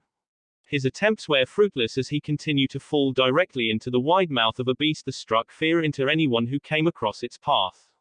His body began to tremble as the thought of death sneaked into his mind. He did not want to die. He feared death despite the fact that as a shinobi he saw death each day of his life. Help me. Someone please. He yelled in despair, but help did not come. The Kyuubi got its meal and chewed it gracefully. The Sound Junin thought he was dead but was surprised to find himself alive. His relief was cut short as he saw the Kyuubi rushing towards him. He began to run away from the beast in despair. Though he did not feel any pain, he was experiencing any emotion he would feel if he had come across a situation such as this one in real life. Everything felt real, it was just that he felt no physical pain, but emotionally he was damaged. The Kyuubi finally caught up with him and tore his body apart piece by piece while he screamed, wishing for death, but none came. The process repeated 5 times before the Kyuubi stopped as the Junin's wife and daughter appeared before him. He could only mouth what he wanted to say as his voice had abandoned him. Nevertheless, his family did not hear him. The Kyuubi devoured him again and again while he watched. It was the most horrifying thing he could see. He felt lost without knowing what to do. His family was being killed over and over again while he watched. He could not say it was a Genjutsu as everything felt real. He dropped to his knees as the situation threw him into true despair. He no longer hoped that he could escape from the nightmare. However, he kept mouthing, "Please stop. Please stop," as tears poured out of his eyes. He closed his eyes and when he opened them, he saw Naruto staring at him. He looked at his trembling eyes and then around he saw that they had returned to Konoha. Naruto appeared closer to him and whispered into his ear, "Run away. Tell Orochimaru that I refuse to follow him. Should he persist, I will find a way to kill him sooner than I would like." The Sound Junin nodded vigorously while trembling and crying. Despite his condition, he crawled away from Naruto. A minute later, Naruto sensed something behind him. When he turned around, a foot crashed into his face. The kick sent him flying away. Naruto regained control over his body, flipped in midair, and landed down the ground with legs touching first, then his hands. The kick was hard and had a lot of power behind him. Naruto had been unable to dodge due to the speed and unable to block because he was also off guard. Naruto recognized the man who had kicked him as Baki, Gaara's sensei. Another thing he took notice of was that the man was avoiding eye contact with him. Baki had seen what was going on with the different battlefields. He did not like what he had seen. Konoha was winning the invasion. It seemed that they had prepared like they knew they were going to invade. If Gaara had been taking part, it would not have mattered. But there was another thing he could do ensure that things went his way, kidnapping the son of the Yondaime Hokage. Unlike any other children of past and present Hokages, Naruto was different. Konoha loved the Yondaime more than they loved first Hokage. Capturing Naruto would force Konoha to give in to the demands. They would not dare try to abandon the only child of the greatest hero.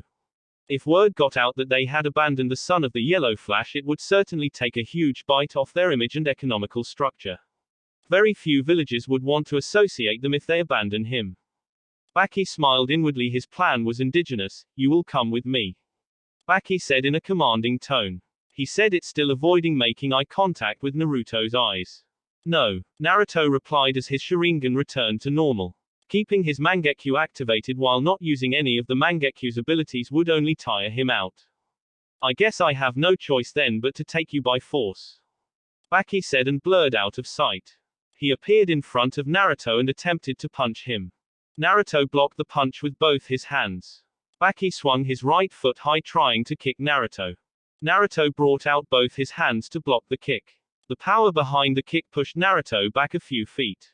Baki suddenly appeared in front of Naruto with his right foot raised. He attempted to kick Naruto on his chest. Naruto blocked the kick by both his hands as he could not dodge despite being able to predict what Baki was going to do. The power of the kick sent Naruto flying away. Naruto regained his balance and touched the ground with his hands and legs so that he could stop. Naruto rose up and looked at Baki.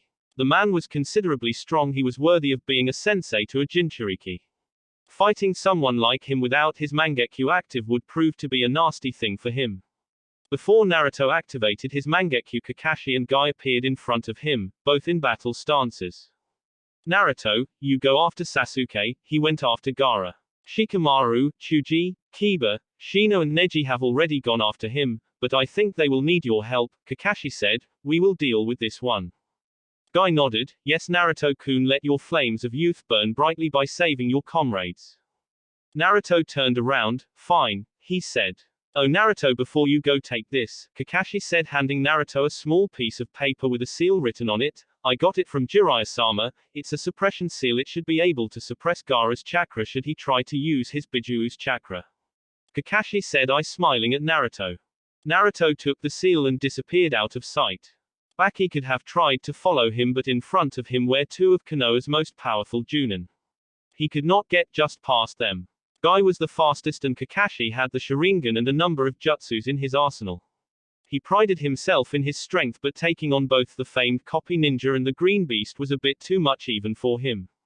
Let's go, Guy, Kakashi said, to which Guy nodded and both men charged at the Sand Chunin. A few minutes later Naruto was running at top speed outside the walls of Konoha. By the direction in which the Sand siblings took, he could pinpoint the general location. He would be able to find them given that there would surely be battles. Sasuke and the others would defiantly be fighting the Sand Genins. If Sasuke was not there, they would not to fight, but Sasuke did whatever he wanted, so he would not listen even if his comrades told him not to fight. On his way outside the walls of Konoha, Naruto had seen Jiraiya battling against several shinobis from Sunagakure and the Sound Village. Despite the numbers being against him, Jiraiya was devouring his opponents with ease. It was not a surprising thing for Naruto to see. Jiraiya was indeed powerful despite that he was no longer in his prime. The man was already above 50 and still fought like he was 20 years old. Still, despite Jiraiya's impressive power, he was nowhere near the level of power Madara and Hashirama held. Naruto sensed a Bijuu's chakra around the forest he was currently headed towards and increased his pace. If Gaara was using Shukaku's power, it meant that he was in a position to fight at the highest level. A Jinchuriki using his Bijuu's chakra was not someone any normal person could fight on equal ground. A Jinchuriki fighting using his Bijuu's chakra can take on wounds that would immobile anyone and continue to fight as if nothing happened. A few minutes later Naruto arrived at the location his fellow Genins were fighting. A sound of chirping birds was welcomed into his ears. Naruto stopped on top of a tree and observed what was going on. He watched as Sasuke rushed at Gaara with his right arm palm sparkling electricity. Sasuke was covered by flame-like patterns all over his body. Sasuke had activated his cursed seal to be able to fight Gaara. Gaara had materialized a tail and a large right hand. They were features of Shukaku, but Gaara had willed them. It was not that Shukaku was trying to take control over Gaara. Gaara was very much in control, and with the creepy smile on his face one could tell he was enjoying himself. Sasuke attempted to pierce through Gaara's chest, but Gaara brought out his mini Shukaku hand and blocked the jutsu. The power of the jutsu cut through Gaara's hand but did not reach his chest. Sasuke gritted his teeth and tried to get away from Gaara. However, before he could, Gaara's tail was swung, hitting the Uchiha on his chest, sending him crashing towards the trees. Gaara's hand reformed again as he laughed maniacally. More. More. Come at me with everything you have. Gaara yelled like a mentally unstable person. His bloodthirsty nature had taken complete control over him. Gaara ran towards Sasuke and hit him on his chest.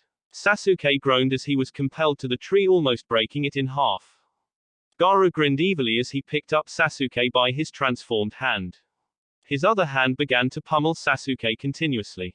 After a few minutes, Sasuke's flame-like patterns receded back to the cursed mark of heaven. Gaara kicked Sasuke into the air and waited for Sasuke fall on his path so he could kick the Uchiha again. Just when Sasuke was about to be kicked, Naruto appeared in front of Gaara and kicked the Suna Genin in the face, sending him flying. Sasuke hit the ground with a thud.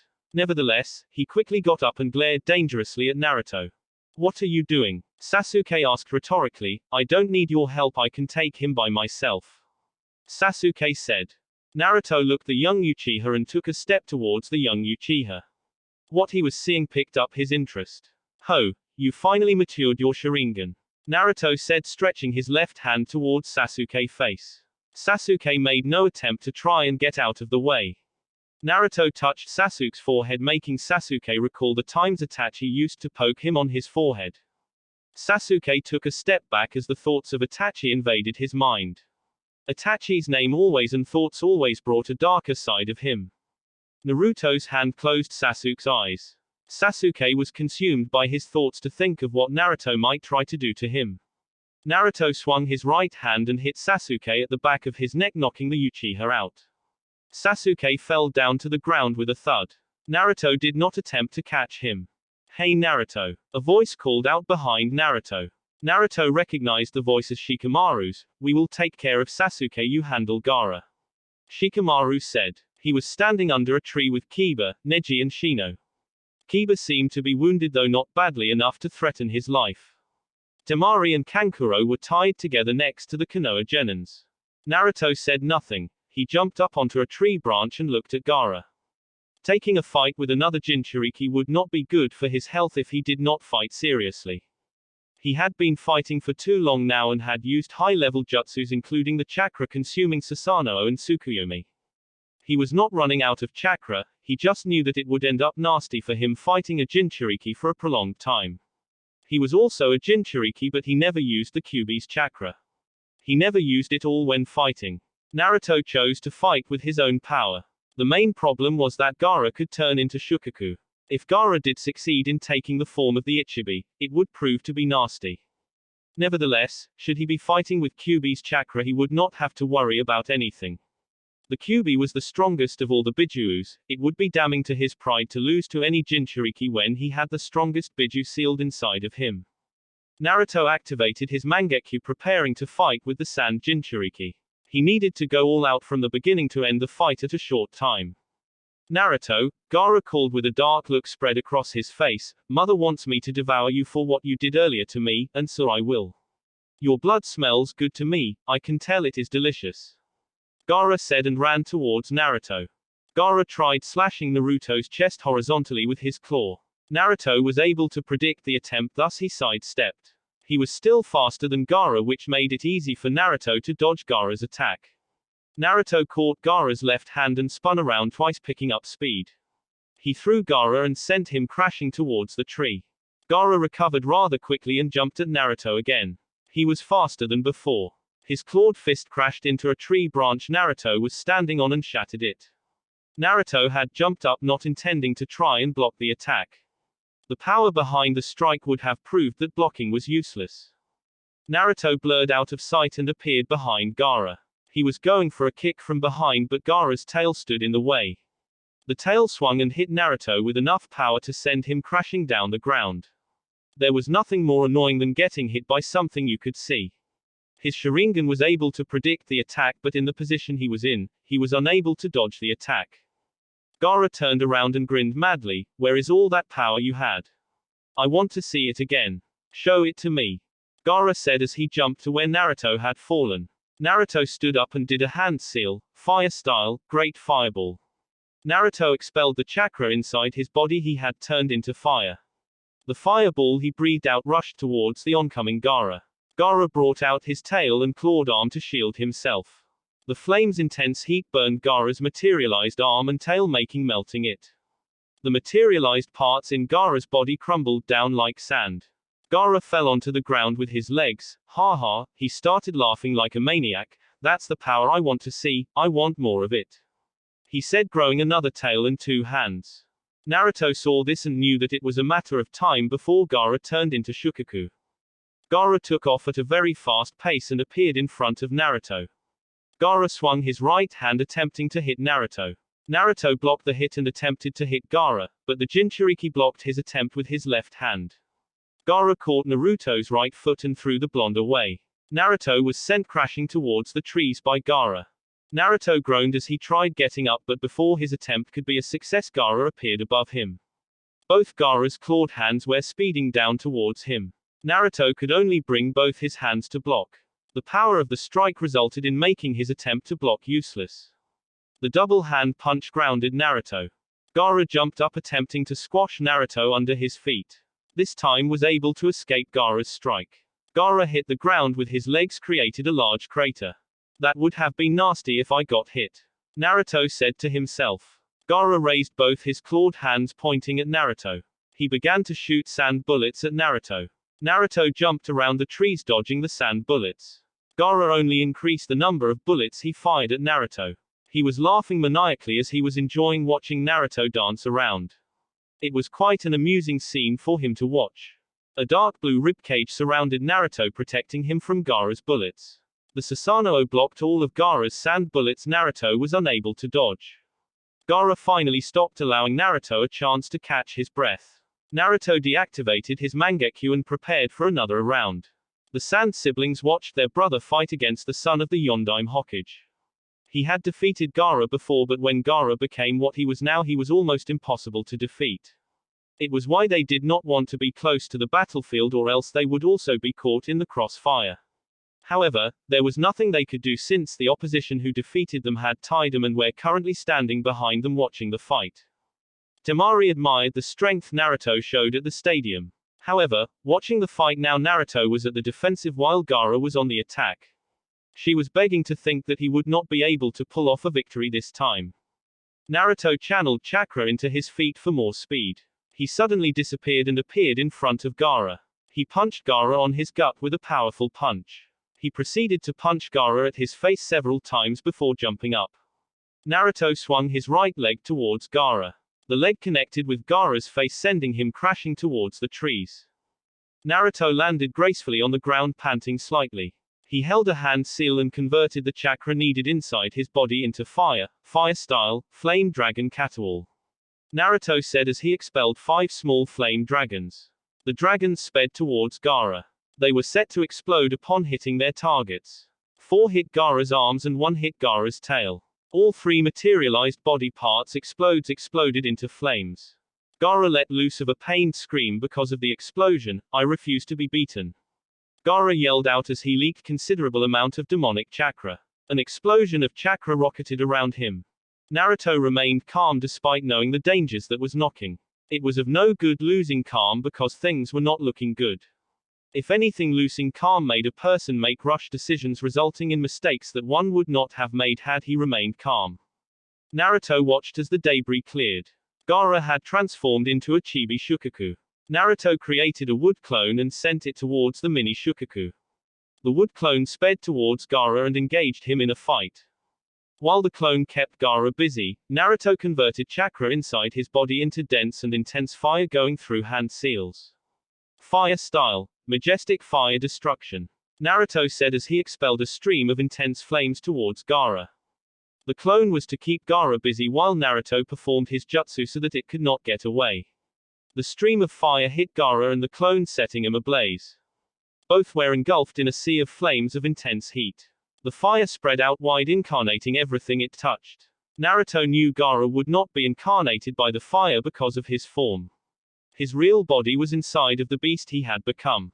The chibi shukaku was like an armor. The flames would only burn the armor. Naruto stopped his jutsu and watched as the mini shukaku crumbled down into dust, leaving a slightly burned Gaara. The sand genin was breathing heavily and his shirt was burned off his body, leaving him bare-chested. Gaara began to leak large amounts of demonic chakra that would make anyone run away for their lives. Naruto knew what was coming. He could not put Gaara under Tsukuyomi, as psychological trauma to Gaara would only free Shukaku since Gaara's mind was already unstable. He was forced to use the chakra suppression seal Kakashi had given him. Naruto rushed to appear in front of Gaara.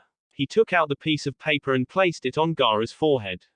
The chakra Gaara was leaking disappeared. Gaara fell down with a thud on his back. Naruto followed his example by following down on his knees. He breathed heavily for a minute before standing up again. Shikamaru and the others started to walk over to Naruto with their prisoners, seeing that Gaara was down. Sasuke too walked with them since he had already come to after Naruto had knocked him out. He was very angry when he woke up, but a thought sneaked into his mind.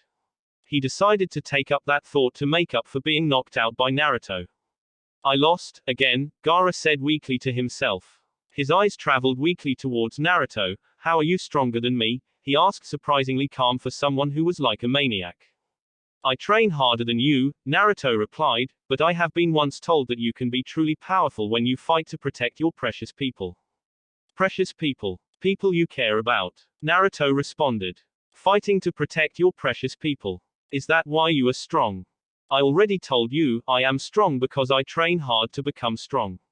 As for my precious people, they are all dead, Naruto replied nonchalantly. I must praise you for your strength. Had you fully transformed into Shukaku, I would have lost. Naruto said, his left eye narrowing behind him as he sensed several chakra signatures from behind. He turned around and raised a brow, seeing a wide grin from Sasuke. Shikamaru was the first to speak. Are you alright, Naruto? Shikamaru asked with a bit of concern in his voice. He saw Naruto fall to his knees and just wanted to make sure he was alright. Naruto nodded. Yes, just a bit worn out, he replied, his eyes going back to Sasuke. I see, you copied my majestic fire destruction. Naruto guessed correctly. Sasuke's grin only widened. What do we do about them? Neji asked, them, referring to the Sand siblings. It is only logical that we take them back to Konoha, given that they are children of the Kazekage. They would prove to be essential in future negotiations with Tsunagaku. Shino said, keeping his calm demeanor. I agree with Shino. Shikamaru said, his tone having gone back to his usual lazy tone. No, Naruto said, getting the attention of everyone, free them and allow them to return home. Naruto said, who are you to tell us what to do? And Shino makes a good point, why should we do what you say? Kiba fumed out of nowhere. However, Naruto blissfully ignored him. The other genins gave Naruto a question look. The Kazekage is probably dead, Naruto said, making Kankuro and Temari's eyes widen. The Kazekage, who was at the chunin exam finals, was not the Kazekage but rather Orochimaru impersonating the Kazekage. When Suna realized that their leader was killed, they will abandon the sound and return home. Shino nodded along with Shikamaru, assuming that Orochimaru had manipulated Suna to believe that he was the Kazekage after having killed the real Kazekage. It is highly unlikely that Konoha will take any action against Suna. Shikamaru spoke his thoughts. They untied the two tied Sand siblings. Temari gave Naruto a grateful smile, which Naruto did not return, making the girl frown. She tried her best not to let her temper get the best of her. She hated being ignored, especially by someone she was trying to show that she was grateful to. However, in her current situation she could do nothing. Naruto disappeared away from the group, making his way back to Konoha. Temari and Kankuro picked up Gaara and headed towards the Wind Country. After they had made a distance between themselves with the Konoha group, Gaara said two words that made his siblings almost cry. I'm sorry. With Naruto a few minutes later, Naruto reached the walls of Konoha. He looked around and saw that the fighting had already stopped. He had sensed multiple chakra signatures making their way away from Konohagakure when he was returning to the village. The wounded were being treated by many medical ninjas within the walls of the village. The barrier that was set on top of the academy had disappeared also. Naruto disappeared to the shinobi district. He wanted to allow his body to rest. He did not really care about any other details. What mattered most was that Konoha had won the invasion. That will be it for this video. If you want more, comment down below, like, subscribe. And see you guys later.